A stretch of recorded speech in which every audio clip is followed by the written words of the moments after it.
I've been thinking about Baldur's Gate 3 for a while now. It has only come out this year with a huge buzz around it, as people fully immerse themselves in the adventure. I have had the game since early access, and was waiting on the day of launch for the timer countdown to reach 0 with more enthusiasm than waiting for midnight on New Year's Eve. It was the first game I ever had in my library as it came out, the only game I ever paid for in early access. And let me tell you, it was worth it. It's also proving to be an all-consuming experience. The amount of time and space it has taken up in my life and brain is just crazy. But this is hardly unusual for me. I usually get lost in fantasy media like this, be it movies, books, and now video games. When I first started playing in early access, I was already a D&D player. A Noob D&D player with only one campaign under my belt, but with enough understanding of how it was supposed to work. Critical Role played an educational role in it as well, of course. Jumping into BG3 wasn't as scary as I thought it might be for a Noob D&D player like myself. The game itself is very addicting. The outcomes alone are worth replaying it for, because you will get a different outcome and a different experience throughout that you didn't even know about. So I have jumped on the BG3 bandwagon, or rather, I've hitched my buggy to the main wagon that was this hype train. There has been some pushback from certain tweets online, and AAA developers harping on trying to discount this praise for the game. But in the end, it doesn't really matter. The people have spoken, and they like it. It's interesting to see how many people have taken to playing this game, and like it despite it being turn-based, which usually turns people off. It's a testament to its brilliance. Players enjoy it, and are not afraid to stumble with the mechanics in the beginning as they learn it.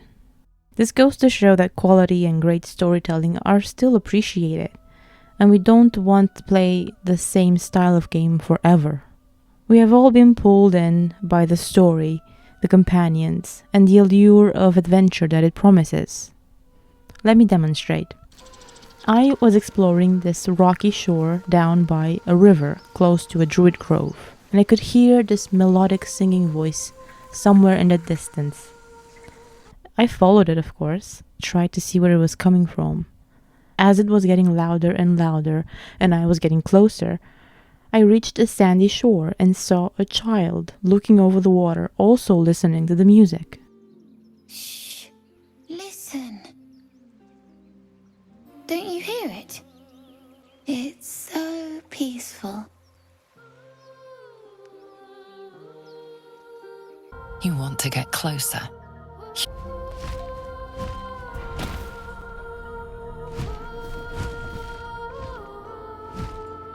It turns out the singing is coming from a group of harpies, enticing people to come down here and claw at their faces, which now includes my party of adventuring misfits.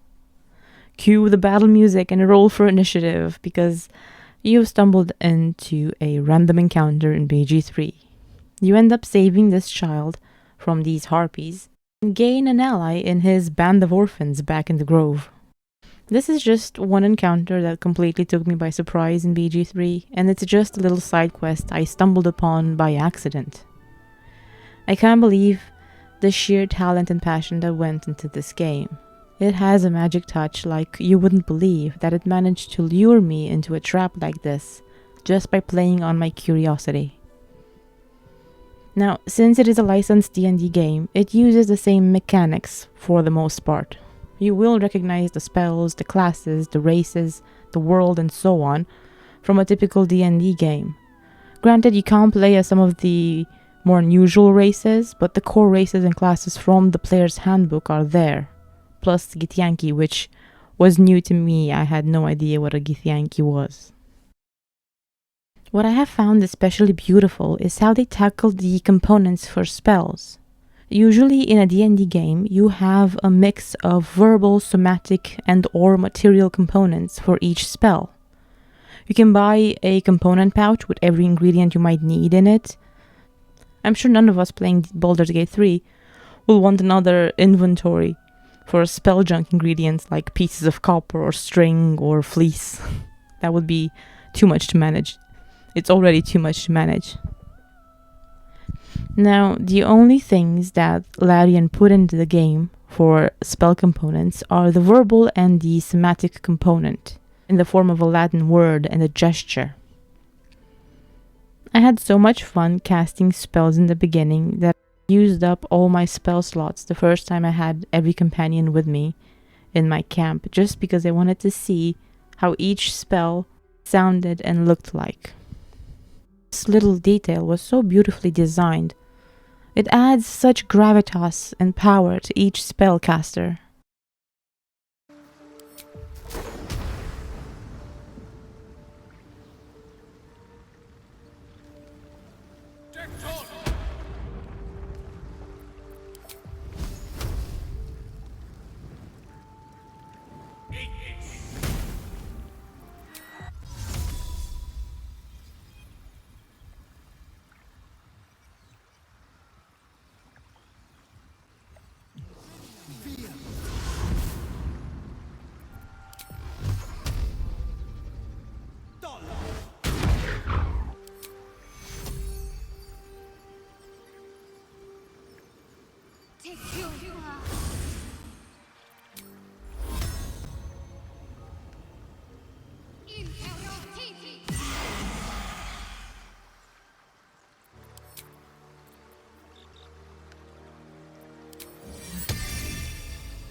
The game does give away with the material part of spellcasting in D&D, but honestly, it's a good thing. Now, as I first began playing, I decided to recreate my very first D&D character.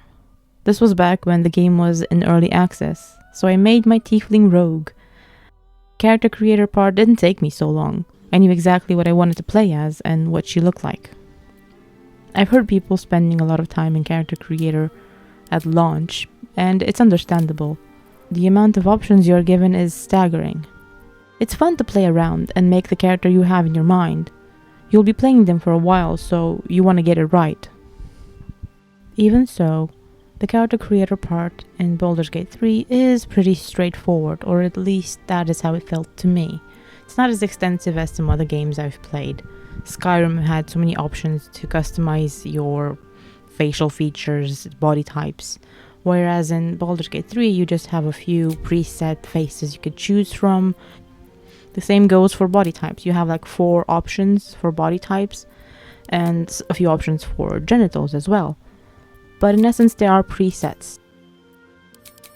This aspect of character creator might not exactly be everyone's cup of tea, since they want to make someone that either looks like them or have a specific image in mind. My nitpick was that I wished I could change their hair or hair color or hairstyle, but this was added later on with a recent patch, so it's not even a complaint that I can voice anymore. So on I went on my adventure. Sadly, my tiefling rogue died in my real life campaign, so when the time came to play the full game at launch, I recreated her again to offer her a new life. I still feel she's an alternate version of my character, especially since she wasn't a Baldurian, but it's proven to be a good way for me to let her go. I'm happy to have been part of the early access crowd for this game. The people at Larian are brilliant, and they have poured their soul into this game. As an early access player, I admitted issues with the game. The response I got was a very long and in-depth reply, with all the possible steps I could have taken to resolve my gameplay issues. Larian is committed to their work and their consumers. That was very evident.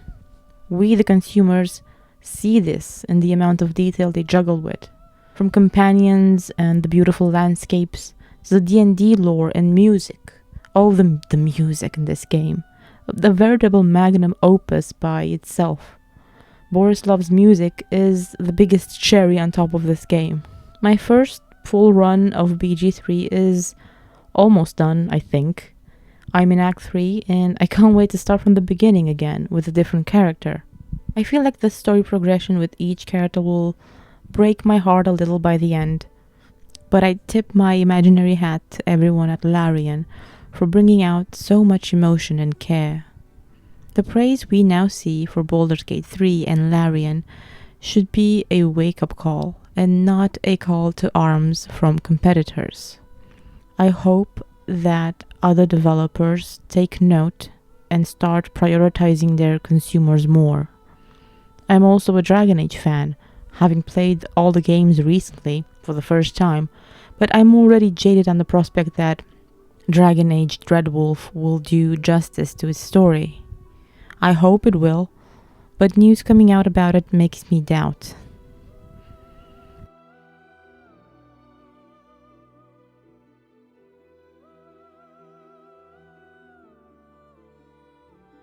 I felt compelled to add my voice to praising this game because it deserves all the love and praise, especially as a very niche D&D turn-based game.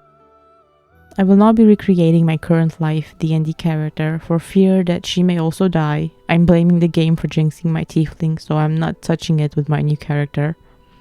I know it's a little superstitious, but at least I haven't frozen my dice yet. Not that I wouldn't if I could, because we use digital dice. In any case, I hope you all enjoy playing Baldur's Gate 3 as much as I am. Do let me know how your experience has been if you've played it, and what manner of weird shenanigans have you been finding yourselves in with this game. Every sail, Papa Seti. Seti. Papa sells good things. Okay, Papa sell good things, I guess.